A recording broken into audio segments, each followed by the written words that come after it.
Every driver knows the curse of the one last ride. You're tired, ready to log off, but you think just one more, easy money, quick trip, then you'll go home. That was my mistake.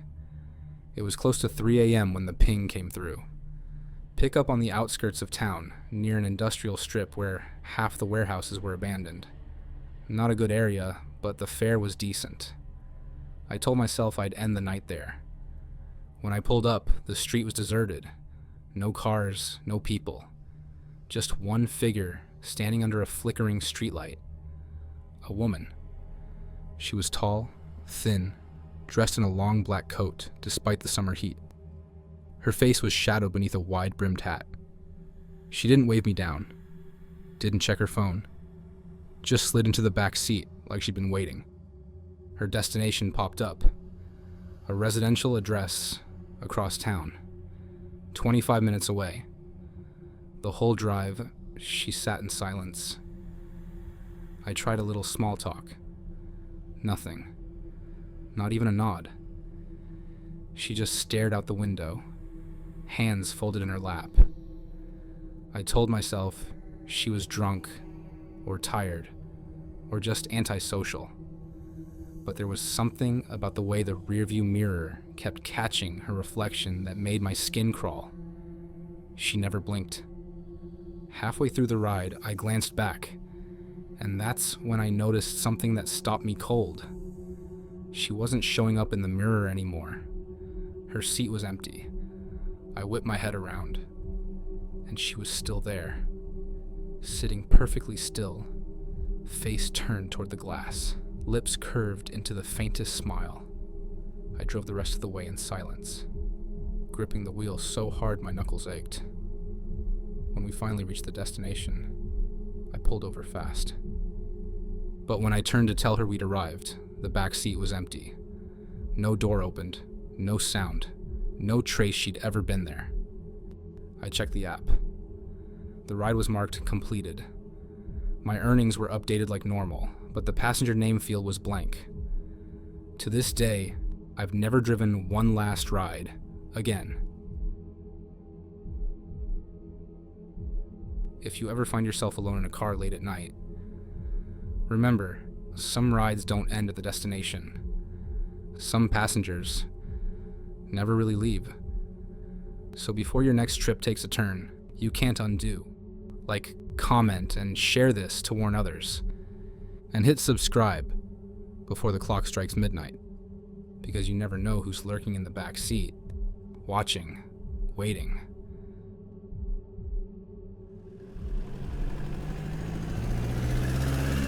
I love driving rideshare at night, but what happened on this trip made me quit for good. It was a cold Saturday night, and I was in my cab listening to some creepy music, so the request came at the stroke of midnight. Not a minute before, not a minute after. Exactly 12 o'clock, as though someone had been waiting for the clock to turn. I almost didn't accept it. The pin was showing over a lonely gas station off the interstate, the kind of place that felt abandoned even in daylight. But the screen glowed green. The fare looked decent, and my curiosity got the better of me. So I tapped accept and steered into the empty lot, and that's where I saw her. A woman stood perfectly still beneath the buzzing fluorescent light, her figure cloaked head to toe in black. A long dress skimmed the ground, gloves covered her hands, and a veil was on her face, blocking my view. She wasn't even checking her phone. She was just waiting, hands folded neatly in front of her, as if she had been standing there for hours. Without a word, she stepped into the back seat. Her movements were so fluid, they were almost unnatural, like she wasn't bound by the small motions and hesitations most people carry. She settled in, her voice soft and melodic when she finally spoke the destination: Greenwood Cemetery. Why? My chest tightened. Midnight, a cemetery, and a woman dressed for a funeral. It felt like I had just driven into someone else's nightmare. But I pulled away from the pumps, watching her in the mirror as the city slipped past us. I don't know. The drive was wrong from the start. The streets seemed emptier than they should have been, as if traffic had vanished from the map. Streetlights hummed overhead, their glow weak and scattered, leaving heavy pools of shadow between each one. The further we drove, the darker it became, the silence stretching thick until even the sound of the tires felt intrusive. She didn't move. She didn't scroll on her phone. She didn't even breathe loud enough for me to hear. Every time I checked the rearview mirror, her head was tilted slightly toward the window. The veil reflected faint light, but her face remained hidden. But what unsettled me most wasn't her stillness. It was her reflection in the glass. It didn't move with the car. Where my own reflection shifted with every bump and curve, hers remained rigid, frozen, as if the world outside passed by her, but she remained separate from it. By the time I turned onto the narrow road that led to Greenwood, my throat was dry. The old trees lining the path bent overhead like a tunnel, their branches weaving together to block out the sky. It felt like driving through a passageway into somewhere else, somewhere I didn't belong. When the cemetery gates finally appeared, they looked older than the town itself. Massive iron bars stood half-closed, rust streaking down their sides. I pulled to a stop just before them, relieved to finally end the ride. But before I could speak, before I could even announce we'd arrived, she was already moving. Her hand brushed the door handle, the fabric of her dress whispering against the seat as she stepped out. She didn't look at me. She didn't acknowledge me at all. She simply glided forward, slow and deliberate, toward the gates. Did I do something wrong? Is she going to kill me for something? I started to panic. I leaned forward instinctively, waiting for her to push them open. But she didn't. She walked straight through them. The iron bars didn't move. The hinges didn't creak. She didn't sidestep or squeeze through a gap. She passed directly through solid metal as if it weren't there. She was like a ghost. And then she kept going, her figure fading step by step until the shadows of Greenwood swallowed her whole. The silence in the car was unbearable. My pulse hammered against my ears as I checked for my phone. The ride history was blank. No passenger, no completed trip, no payment. It was as though no one had ever been there. But the car told a different story. The scent of roses filled the back seat. Strong. Not fresh roses, but the heavy, cloying sweetness of funeral flowers. It lingered in the air long after she vanished, clinging to my clothes, to my hands, to the night itself. By morning, I couldn't push the unease aside. I searched the cemetery online, scanning its obituary notices. And that's when I found her. A woman, age 36, died only 3 days earlier. Her obituary included a small photograph. Pale skin, blonde hair, a dark veil framing her face. The service had been scheduled for midnight. I closed the page, but the smell of roses seemed to seep out of my memory and into my room. Even now, I can't drive past Greenwood without remembering that ride. The silent passenger who waited for me under the gas station lights. Not for a lift home, but for a final journey back to where she belonged.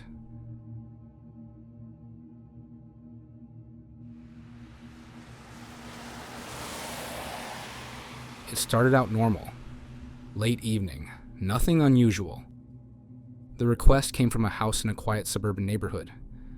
I pulled up, and a man in his 40s stepped outside. Jeans, flannel shirt, baseball cap pulled low. He climbed in, gave me a nod, and leaned back. His destination was across town. 40 minutes. Long ride, good money. For the first few minutes, it was silent. Then he spoke. "You've been driving a lot tonight, huh?" That wasn't strange. Passengers sometimes asked. But then he said my name, Justin. Not the one on my profile. My real name. The the one I hadn't put into the app. I froze. I asked him, how do you know that? He then just said, I know a lot about you. I told myself he'd seen something on my dashboard. Maybe mail, maybe an old badge. But there wasn't anything like that in the car. As the ride went on, he kept talking. Not much, just enough to let me know he wasn't guessing. He mentioned the street I grew up on, the name of my first dog, my mother's maiden name, stuff I hadn't told anyone in years, stuff you couldn't just Google. Every time I asked how he knew, he ignored me, just smiled, that faint, unreadable smile. Finally, we reached his stop, a narrow, dark alley behind a boarded-up strip mall. My gut screamed not to pull in, but the app said it was the destination. He leaned forward, close enough that I could smell the faint scent of damp earth clinging to his clothes. Thanks for the ride, see you soon. Then he got out. I hit the gas, heart pounding, and didn't look back. The next morning I checked the trip log. The ride wasn't there. No record of the passenger. No fare. Nothing. And that night, when I opened my car to start driving again, there was a folded piece of paper waiting on the passenger seat. My name was written on it in blocky black letters. The name I never used. The one he'd called me by.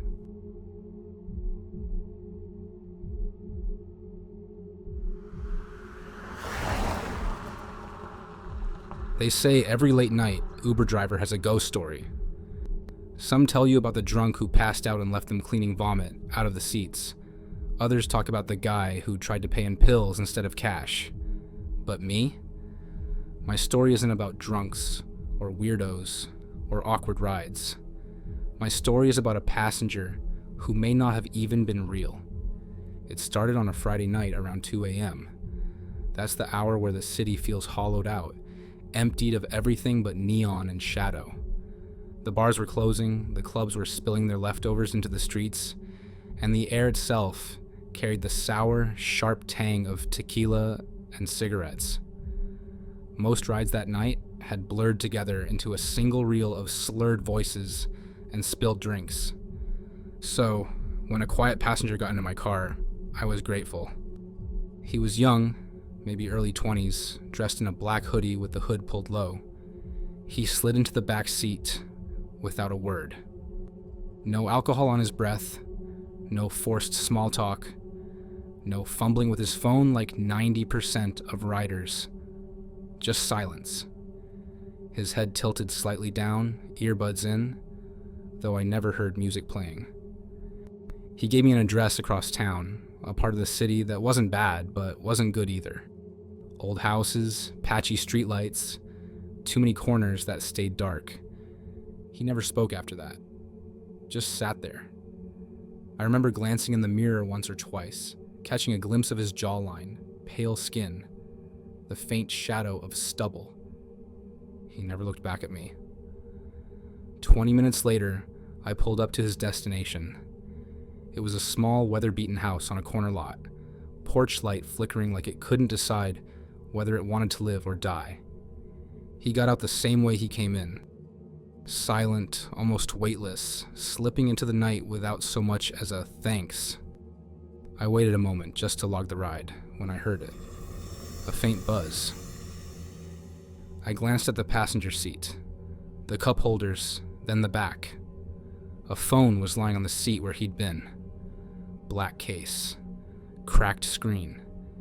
People left stuff all the time. Wallets, jackets, purses. It was a hassle, but you got used to it. My plan was simple. Message him through the app, set up a return, move on. But when I picked it up, something was wrong. The phone was cold. Not left in the air conditioning cold. I mean ice cold. Like holding something pulled out of a freezer. I pressed the power button. The screen flickered to life, casting a pale blue glow across the car. No SIM card, no apps, no wallpaper. Just a black screen with one single folder in the gallery. Curiosity 1. I tapped it. Inside was just one image. My chest tightened. It was me. The photo showed my hands on the wheel, eyes fixed on the road. A candid shot, taken from the back seat. The timestamp was from 2 minutes earlier, during the ride.